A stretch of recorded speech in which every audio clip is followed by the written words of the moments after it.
मेरी माँ बाबा के कमरे में नहीं सोती थी। अगर जिस दिन बाबा के कमरे में सो जाती थी तो उस दिन सुबह अम्मी रोते रोते बाहर निकलती। एक दिन अम्मी सोई हुई थी कि मैं अम्मी की चादर लेकर बाबा के कमरे में चली गई। फिर जो बाबा ने अम्मी समझकर मेरे साथ किया वो सुनकर तो आपकी रूह कांप जाएगी। मेरा नाम शाइस्ता है। मेरी जब आंख खुली तो मैंने अम्मा को सिसकते हुए देखा। वो मेरे बिस्तर के पास बैठी बुरी तरह से रो रही थी। अपनी माँ को ऐसे देखकर हमेशा मेरा दिल डूब जाया करता था, लेकिन मैं चाह कर भी कभी उनसे कुछ नहीं पूछ सकती थी। अक्सर ही सुबह अम्मा का ऐसा हाल हो जाता था। कुछ वक्त पहले मैंने एक दफा अम्मा से पूछा था कि आखिर वो अब्बा के कमरे से सुबह सुबह बाहर आकर इतना क्यों रोती है, तो अम्मा ने कोई जवाब दिए बगैर ही मुझे डांट दिया। अम्मा जब भी उनके कमरे से निकलती, अम्मा का हुलिया बहुत ही अजीब सा होता। उनकी बिखरी हालत और सलवट ज़दा लिबास एक अजीब सी दास्तान सुना रहे होते। ये सिलसिला कुछ अर्सा पहले ही शुरू हुआ था और जैसे जैसे मुझे होश आ रहा था मेरे लिए ये सब कुछ गैर मामूली होता जा रहा था। मेरे अंदर एक तजस्सुस ने जन्म ले लिया था कि मेरा अब्बा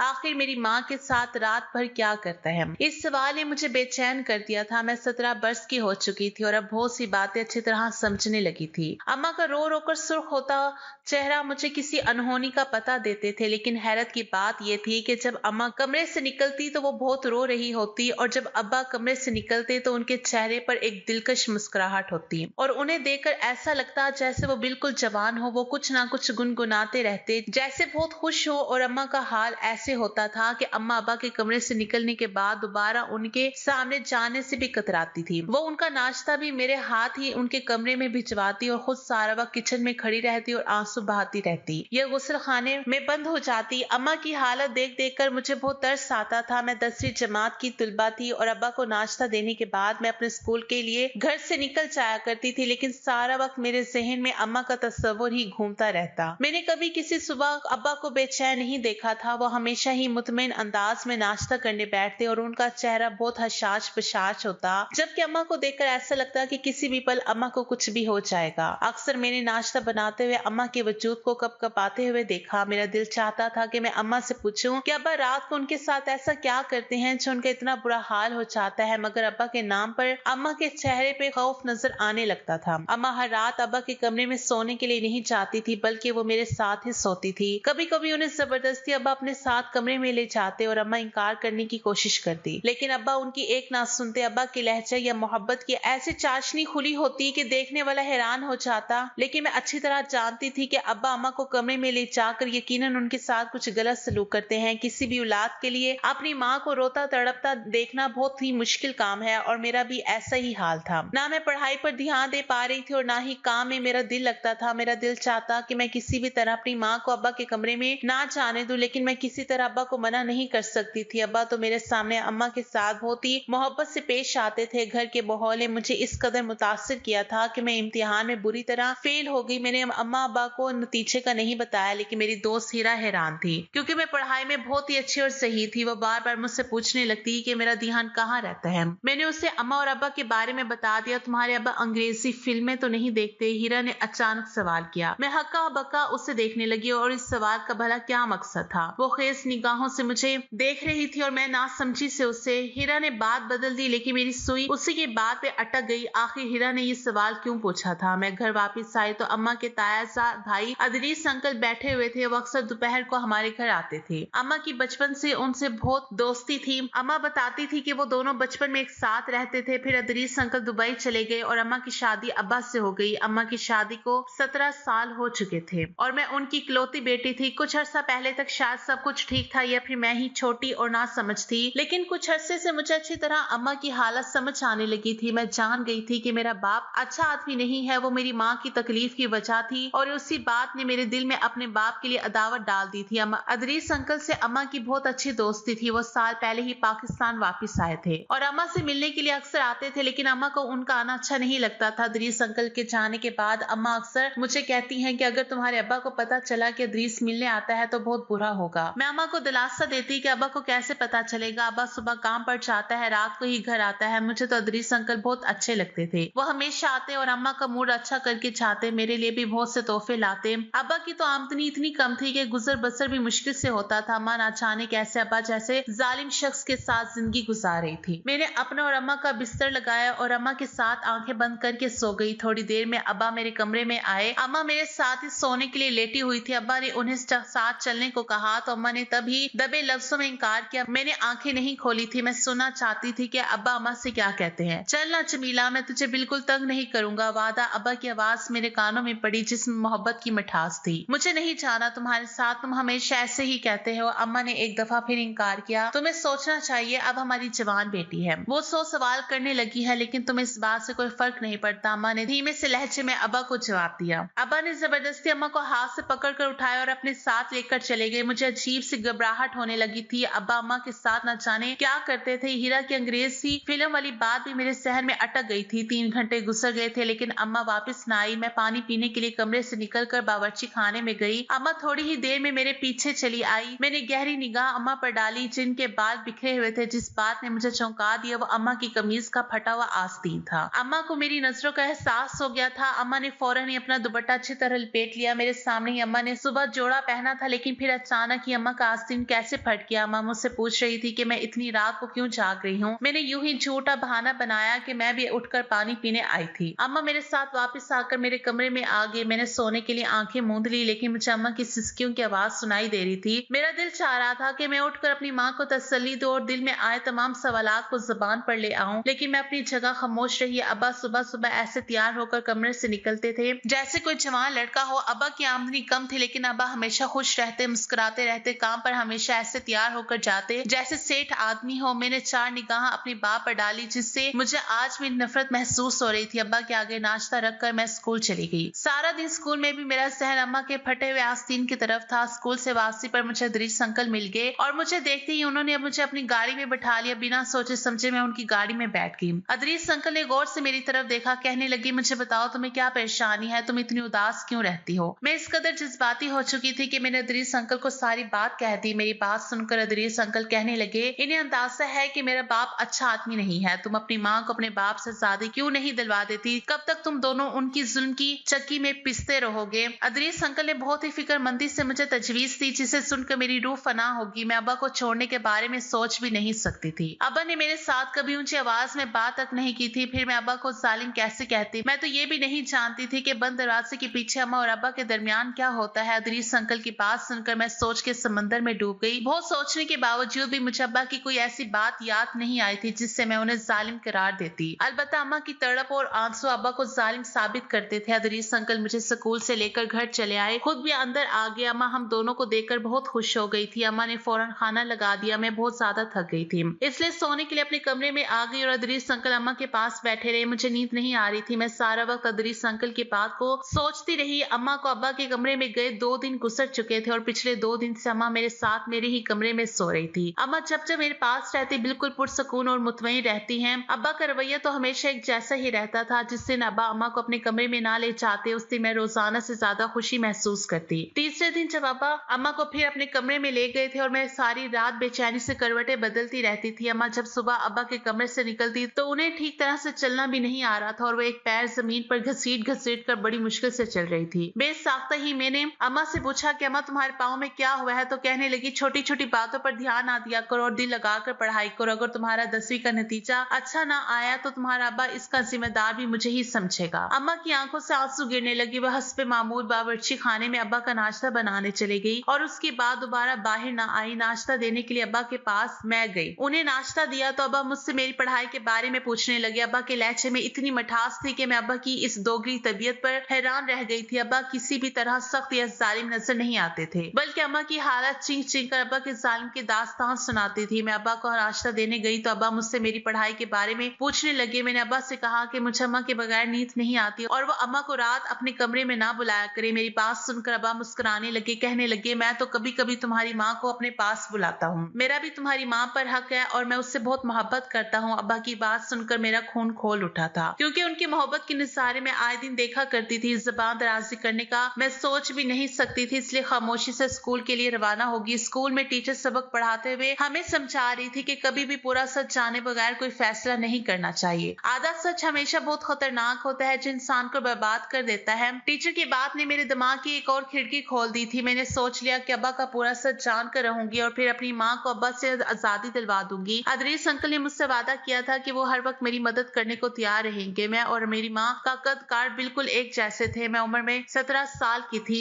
लेकिन दिखने में बिल्कुल अपनी माँ की तरह थी। अगली रात मैंने खुद ही अपनी माँ को नींद की दवा देकर सुला दिया और खुद अपनी माँ की चादर ओढ़कर अब्बा के कमरे में चले गई। अब्बा के कमरे में लाइट बंद थी और एक छोटा सा बल्ब जल रहा था। अब्बा अंधेरे की वजह से मुझे अम्मा समझ बैठे। मेरी खुशनसीबी है कि जमीला तो आज खुद चलकर मेरे कमरे में आई है। अब्बा बहुत ही खुशी से कहते हुए मेरे करीब आए और मुझे कंधों से पकड़कर अपने बराबर में बिठा लिया। अब्बा के बराबर में बैठते ही मेरी रूह फना होगी। मैं नहीं जानती थी कि इससे आगे मेरे साथ क्या होने वाला है, लेकिन आज मैं पूरा सच जानना चाहती थी। अब्बा बहुत मोहब्बत करने लगे। जमीला, तेरी बेटी जवान हो रही है, ये कहकर तुम मुझसे इस कदर दूर हो गई है, मुझे जबरदस्ती तुझे अपने कमरे में बुलाना पड़ता है। तेरा भी तो मुझ पर कुछ हक है। मैं मानता हूँ कि अब हमारी बेटी जवान हो रही है, लेकिन वो इतनी छोटी भी नहीं है कि उसे ये ना समझो कि माँ बाप एक कमरे में एक साथ रहते हैं। तू सारा दिन काम करके थक जाती है, चल अब सुकून से मेरे साथ सो जा। मैं तुझे अपने करीब देखकर खुश हो जाता हूँ। अब्बा को अंधेरे की वजह से मेरा चेहरा नजर नहीं आ रहा था और अब्बा ने खुद ही मुझे अपने तकिए पर लिटा दिया। वो बहुत आहिस्ता आहिस्ता मेरे कान के करीब होकर बातें करने लगे। वो कह रहे थे कि अपनी आमदनी का कुछ हिस्सा उन्होंने जमा कर लिया है, जिससे वो मेरी शादी करेंगे। उसके बाद जो कुछ अब्बा ने कहा वो सुनकर मेरे होश उड़ गए। वो कह रहे थे, मैं जानता हूँ कि अदरीस अंकल ने एक दफा फिर हमारे घर का रास्ता देख लिया है, लेकिन जमीला मैं तुझे बता दूं कि वो शख्स ठीक नहीं है, ना ही उसकी नीयत अच्छी है। पहले भी एक दफा वो तुझे बर्बाद करने की कोशिश कर चुका है और अब तो हमारे घर जवान बेटी भी है,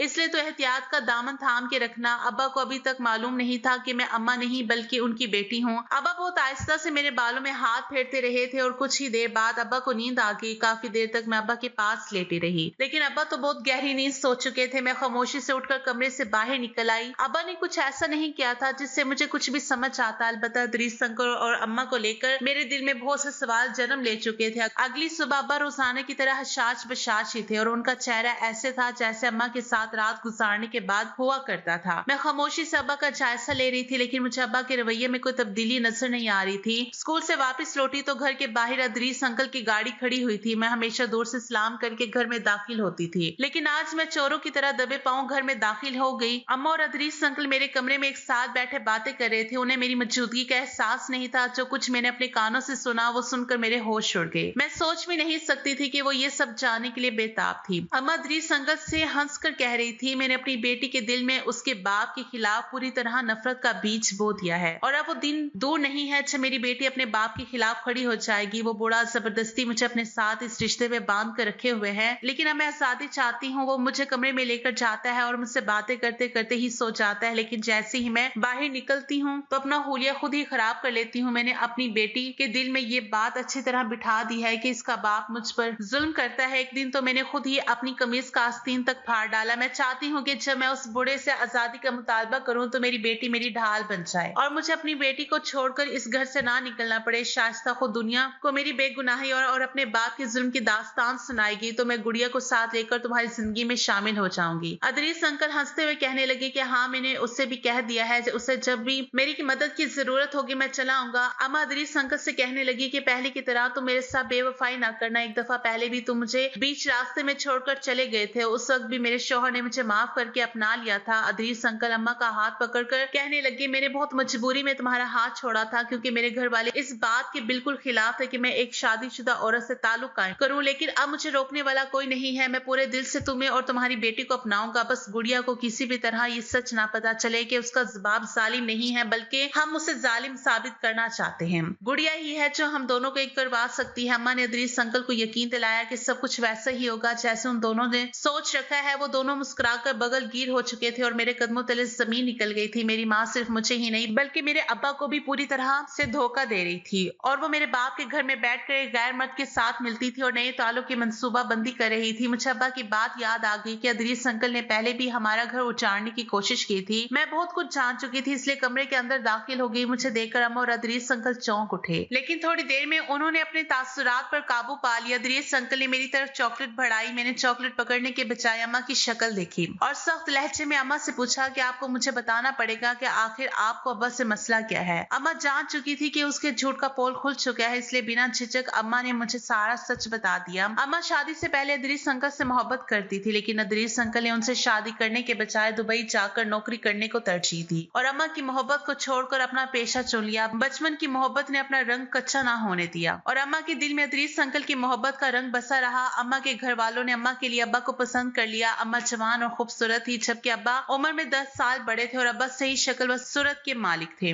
जबकि अदरीस अंकल बहुत हैंडसम थे। अम्मा के लिए अब्बा का साथ सिर्फ और सिर्फ घर वालों की मर्जी थी और अम्मा ने अपने घर वालों की जबरदस्ती पर अब्बा से शादी तो कर ली, लेकिन वो कभी अब्बा को दिल से कबूल ना कर पाई। जबरदस्ती का ये रिश्ता अम्मा के लिए किसी बोझ की तरह था, लेकिन अम्मा इस रिश्ते को घसीट रही थी, क्योंकि शादी के 1 साल बाद ही मैं अम्मा की गोद में आ गई थी। अम्मा की शादी के 9 साल बाद दुबई से कुछ अरसे के लिए अदरीस अंकल वापस आ गए, तो उनके दिल में अम्मा को देखकर दोबारा से जज्बात जाग उठे। अम्मा भी बचपन की मोहब्बत और अपने जज्बात के हाथों मजबूर होकर अदरीस अंकल से छुपके छुपके मुलाकातें करने लगी। लेकिन कुछ ही दिनों में ये बात अम्मा की ताई को पता चल गई और उन्होंने सारे खानदान में मेरी माँ की इज्जत को छालना शुरू कर दिया। अब्बा अम्मा से सच्ची मोहब्बत करते थे, इसलिए उन्होंने अम्मा को बदनामी से बचा लिया और इस सारे किस्से को ताई की तरफ से बहुतान करार दे दिया। जब अब्बा ने अम्मा का साथ दिया तो सारा खानदान अपने आप ही खामोश हो गया। ताई के हाथ अम्मा तो ना आ सकी, लेकिन उन्होंने अदरीस अंकल पर सख्ती की और उन्हें जबरदस्ती वापस भेज दिया। मोहब्बत का जोश झाग की तरह बैठ गया था। उससे 1 साल पहले अदरीस अंकल ने दोबारा जिंदा कर दिया। वो हमेशा के लिए पाकिस्तान आ गए थे और एक दफा फिर वो अम्मा के पीछे दीवाने हो गए थे। अम्मा को तो पहले ही दिन से अब्बा पसंद नहीं थे, फिर हमारे हालात भी कुछ खास नहीं थे, जबकि अदरीस अंकल के पास दुबई का पैसा था और अम्मा के लिए अब्बा को छोड़ना कुछ मुश्किल नहीं था। लेकिन असल मसला ये था कि अब्बा भी मुझसे बहुत मोहब्बत करते थे और अम्मा भी मेरे बगैर नहीं रह सकती थी, इसलिए अम्मा ने जानबूझकर ये सारा खेल रचाया और मेरी नजरों पे अब्बा के किरदार को मशकूक कर दिया।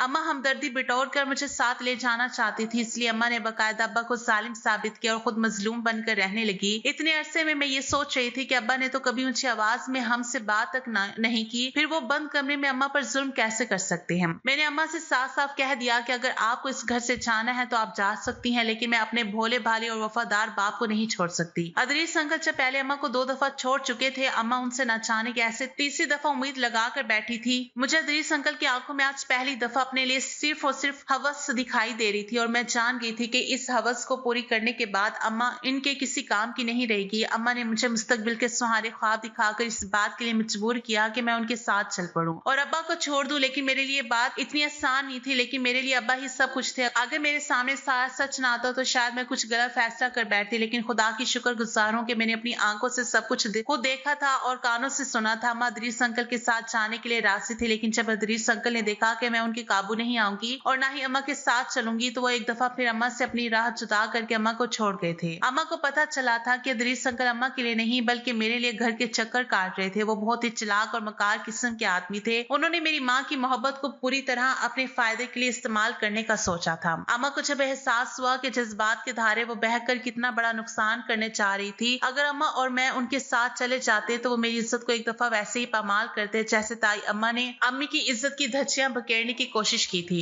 न जाने कौन सी नेकी हम दोनों माँ बेटी के काम आ गई थी कि हम अदरीस अंकल के चंगल से निकल गए थे। रात गए अब्बा घर लौटे तो अम्मा ने खुद ही अब्बा के लिए खाना मंगवाया और अपना बिस्तर भी अब्बा के कमरे में लगा दिया। अब्बा की खुशी देखने के लायक थी। अब्बा सच में अम्मा से बहुत मोहब्बत करते थे और ये उनकी मोहब्बत ही थी जो उन्होंने अम्मा की गलतियों पर भी आज तक पर्दा डाल रखा था। इतने सालों में पहली दफा अम्मा को अपनी गलतियों का एहसास हुआ था और उन्होंने अब्बा को दिल से अपनाया था। अगली सुबह अम्मा और अब्बा हंसते मुस्कुराते कमरे से बाहर निकले थे और मेरे दिल को एक ठंडक का एहसास हुआ था। कभी कभी हम मोहब्बत के नाम पर ऐसा धोखा खाते हैं कि किसी को मुंह दिखाने के लायक नहीं रहते। असल मोहब्बत तो निकाह के बाद ही होती है, जिसमें इंसान एक दूसरे का लिबास बनकर एक दूसरे के ऐब ढांप लेता है। तो दोस्तों, ये थी मेरी आज की कहानी। उम्मीद है कि आपको आज की कहानी पसंद आई होगी। कहानी अच्छी लगी तो उसे लाइक जरूर कीजिए, तो अपने दोस्तों के साथ शेयर कीजिए। अगर आपने अभी तक मेरे चैनल को सब्सक्राइब नहीं किया तो उसको फौरन कर लीजिए। खुदा हाफिज।